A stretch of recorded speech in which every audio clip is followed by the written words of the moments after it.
ជាដំបូងយើងសូមគោរពជម្រាបសួរលោកគ្រូអ្នកគ្រូនិងសិស្សានុសិស្សទាំងអស់ដែលកំពុងតាមដានវីដេអូមួយនេះ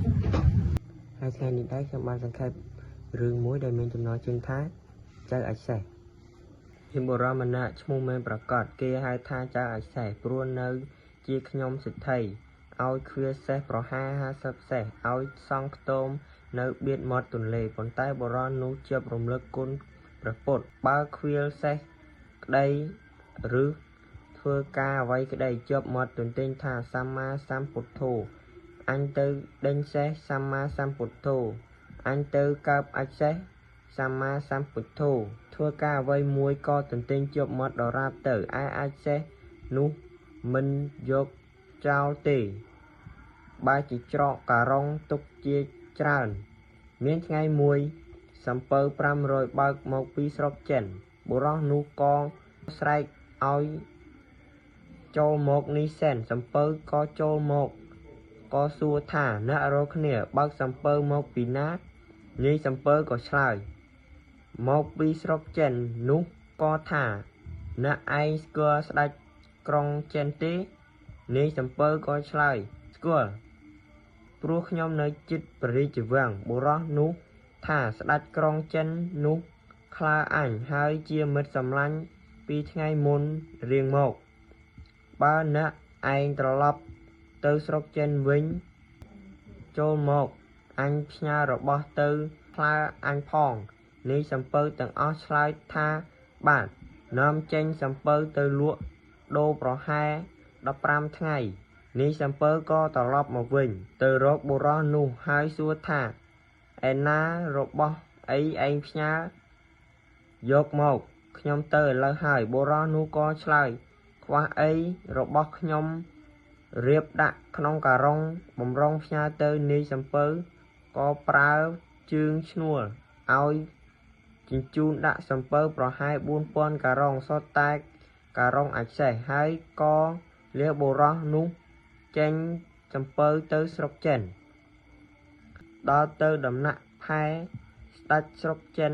ហើយក៏បោះយុទ្ធការឡើងទៅទូលស្ដេចស្រុកចិនថា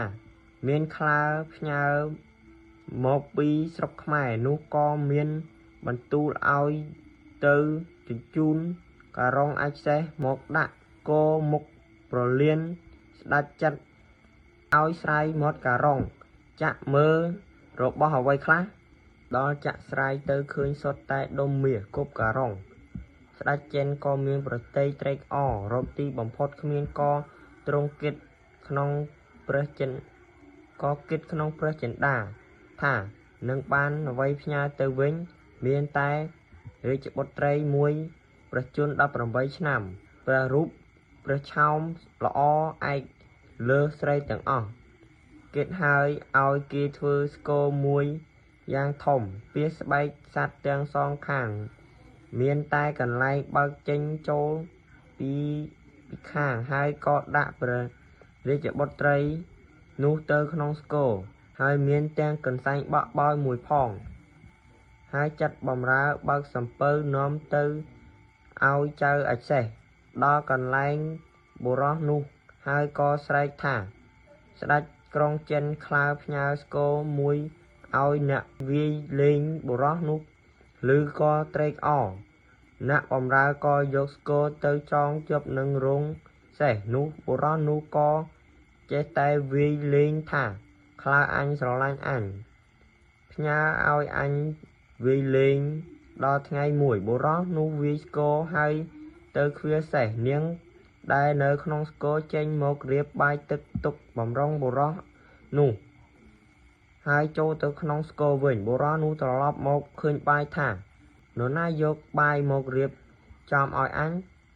ឃ្លានបាយអញស៊ីសិនហើយធ្វើយ៉ាងណាឃ្លានបាយអញស៊ីសិនហើយធ្វើយ៉ាងនេះជារាល់ថ្ងៃបុរសនោះនឹកសង្ស័យថានរណារៀបបាយឲ្យអញស៊ីរាល់ថ្ងៃយ៉ាងនេះចាំលបមើលក៏ឃើញនាងចេញពីក្នុងស្គររូបល្អឯកហើយបក់បោយអាហារកើតឡើងមួយរំពេចបុរសនោះក៏ភ័យស្រែកថាសម្មាសម្ពុទ្ធោពីណាល្អម្លេះអញរត់ហើយក៏រត់ទៅនាង ក៏រត់ដេញតាមបុរសនោះស្រែកថាសម្មាសម្ពុទ្ធោកុំចាប់អញអីលែងអញទៅនាងថាខ្ញុំមិនលែងទេអ្នកឯងជាប្តីរបស់ខ្ញុំឪពុកខ្ញុំឲ្យមកធ្វើជាប្រពន្ធរបស់អ្នកឯងផ្ញើប្រាក់ឲ្យឪពុកខ្ញុំច្រើនណាស់ប្រកែកថាខ្ញុំមិនយកទេនាងក៏និយាយលួងលោមច្រើនដងក៏ស្ងៀមនាងក៏ដឹកដៃបុរសនោះទៅរោងសេះវិញក្នុងវេលាយប់នោះនាងអធិដ្ឋានកន្សែងបក់បោយឲ្យបក់ទៅកើតជាប្រាសាទវាំងរឿងមានមនុស្សអើងកងរំពងក្នុងរាជវាំងបុរសចៅអាចសេះហើយនឹងនាងនោះក៏នៅលើប្រាសាទមួយមានមនុស្សច្រើនឆ្វេងស្ដាំអ្នកស្រុកទាំងពួងឃើញហើយភ្ញាក់ផ្អើលគ្រប់គ្នាក៏រត់ទៅប្រាប់សេដ្ឋីជាចៅហ្វាយ